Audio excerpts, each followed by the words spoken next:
aside, I wonder if by continuing to lie, they aren't about everything. They're driving all of us a little crazy.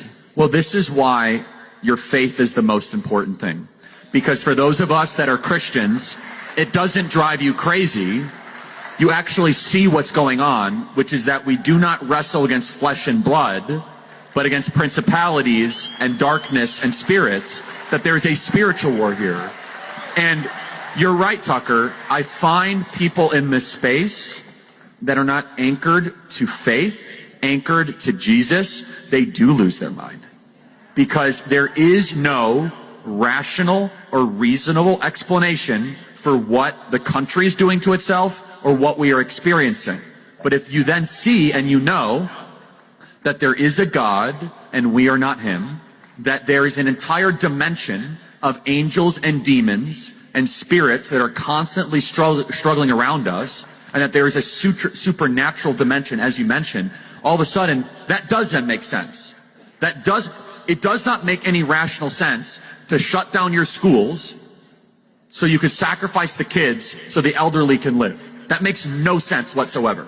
It makes no sense whatsoever to keep your marijuana dispensaries open and your alcohol shops open, but the church non-essential. Only a demonic enterprise would do such a thing. Only a demonic enterprise would say that Easter and Pentecost are non-essential, but race rioting and burning down a Wendy's is essential activity.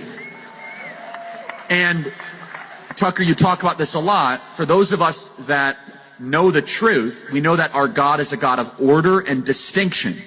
What is the first thing that God did? In the Hebrew scriptures it says, well, and also our scripture in the original Genesis, Bereshit, which is in the beginning God created the heavens and the earth, and then he separated and he made sense, he made order out of chaos.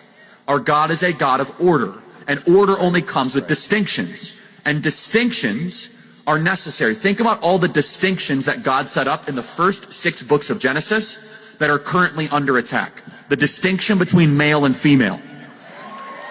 The distinction between man and nature. The distinction between the holy and the profane.